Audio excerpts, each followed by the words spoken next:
Up until my senior year of high school, I was never really an avid reader. I've watched anime since I was 12 years old, but I never really actually got into reading manga or light novels until I actually started reading more regularly. There were a lot of reasons for me avoiding reading, but the main reason was that I never really found a good book to captivate my interests. I had read some objectively good books in school, such as To Kill a Mockingbird, but none of them really immersed me.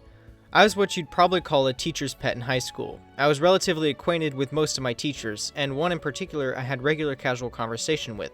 She ended up recommending a book to me called Far From the Tree by Robin Benway, knowing that I wasn't much of an avid reader. Around that time I had started picking up light novels here and there, but I didn't really read frequently until I read Far From the Tree. I was immersed within the first chapter and found it more and more difficult to put the book down the further I got into it.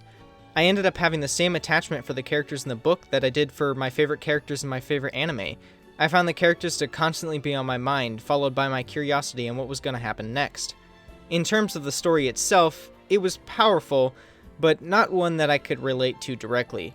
The writing style wasn't anything special either, as the novel was made for young adults. Despite that, I still fell in love with the story and characters, likely because of the novel's simplicity. I'm not going to go into much more detail on the plot, this overview is just for context, but if you're okay with a young adult slice-of-life drama, I highly recommend it. Due to my attachment to the book itself, Robin Benway became my favorite author. Well, she was until I read Bloom Into You by Neo Nakatani and Bloom Into You regarding Saiki Saika by Hitoma Iruma.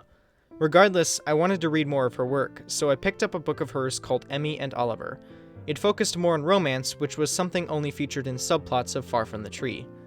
I loved the way romance was portrayed in Emmy and Oliver.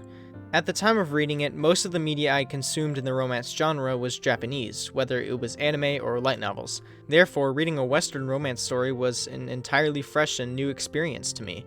Describing how Benway portrayed the romance would be difficult without actually reading out the book, but I would personally call it a lovey-dovey romance. The characters were very affectionate towards each other consistently throughout the book, and Benway didn't hesitate to show their affection in not only words, but also in their actions. In fact, Benway's portrayal of romance emphasized the development of Emmy and Oliver's relationship by focusing on their actions towards each other. From when they held hands to when they kissed, it was all very open for the reader to see. Before I go on, let me give a disclaimer here. I'm in no way an expert on Japanese culture, nor have I even been to Japan. I've only done some basic research. So, with that information, please take what I'm about to describe with a grain of salt. There is a very clear difference between the way romance is portrayed in Japanese media and in Western media. Japanese romance in media tends to be way more conservative and private. Displays of affection remain behind closed doors, and it's frowned upon to see them knowingly displayed in the public eye. In other words, there's a conservative stigma around romantic expression in public. As the younger generations in Japan have grown older, the culture has become more and more accepting of public displays of affection, but they're nowhere near as prevalent as they are in Western countries such as the United States. Due to the stigma, a lot of Japanese media has been influenced to not show much affection in even fictional relationships. The medium most notorious in Western audience for this is anime. A lot of romance anime, especially older ones, avoid showing too much romantic affection between characters. They aren't just trying to avoid a kiss scene so they can milk the show for a whole nother season and a movie. It's also because of the Japanese cultural stance on public romantic expression. There's one movie that goes completely against the traditional Japanese portrayal of romance, and that movie is Ride Your Wave.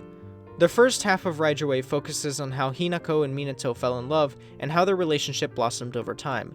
It was my favorite part of the whole movie, because that was where the unique portrayal of romance was most prevalent. Instead of having a mostly conservative and private portrayal of romance where the characters mainly developed their relationship on screen through words and few actions, Ride Your Wave took a more Western approach. The characters did use words to develop their relationship, but a lot of it was done through actions. From holding hands, to leaning on each other, to kissing, Ride Your Wave gave a lot of emphasis on their displays of affection, rather than hiding them. Even the way the characters looked at each other had a lot of meaning behind it. There you are, out on the water. Towards the beginning of the movie, there's a montage that shows the development of their relationship as a couple, with Minato and Hinako's beautiful ukulele cover of Brand New Story over it. The cover isn't just beautiful because of the wonderful vocals of both the Japanese and English voice actors, but it's beautiful because it sounds natural. By the way they laugh throughout the singing and sing so sincerely, it really shows just how in love they are. Many of the scenes featured in the montage reminded me a lot of how I imagined scenes when reading Emmy and Oliver. In one of the scenes after the montage, where they go camping, they hold hands the entire time. The character movements are so natural to really show their affection. There are plenty of scenes after the montage and during the montage that really show just how much Hinako and Minato love each other. However, the most amazing part is that the film portrays all of this without relying on over-descriptive dialogue like a lot of romance anime does. Every time I watch the opening half of this movie, I cannot help but smile. Their relationship is just so wholesome, and you can really feel how much depth their relationship has, without the use of very much dialogue. Hinako describes it very well when she says, "And you were the ones who always said we were such sappy, lovey-dovey idiots and that we'd make all the other couples' heads explode." Don't get me wrong, I love the way anime traditionally portrays romance, otherwise it wouldn't be my favorite genre in the medium, but Ride Your Wave is definitely my favorite portrayal of romance in anime. Without the openness of the characters in the relationship, it becomes very difficult to gauge the depth of the relationship based on their words and tone alone. It also makes their words lose meaning, as their actions do not portray the same affection that their words do. Without the portrayal of characters' displays of affection, it never really feels as if I'm getting the full picture on how the characters feel and what their relationship is really like, which can be fine in a lot of cases, but it makes it all the more enjoyable when that's not the case. The openness, like seen in Ride Your Wave, also portrays a wholesomeness that really encapsulates the purity of the characters' relationships. Modern romance anime have steered more towards being open about the displays of character affection, which is good, but none of them have really captured the same pure emotion that is captured in Western romance, such as Ben Wei's writing. Ride Your Wave is my favorite portrayal of romance anime, not simply because it leans more towards Western portrayals of romance in media, but because it focuses on the actions of the characters so it can establish a more relatable and in-depth relationship between them. Just as the saying goes, actions speak louder than words. So don't you fret, my darling. They'll shine on deep in our hearts. Always. And so you hold your head up high and look straight out ahead.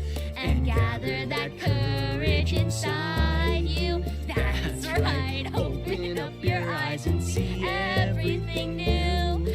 It's time to start your brand new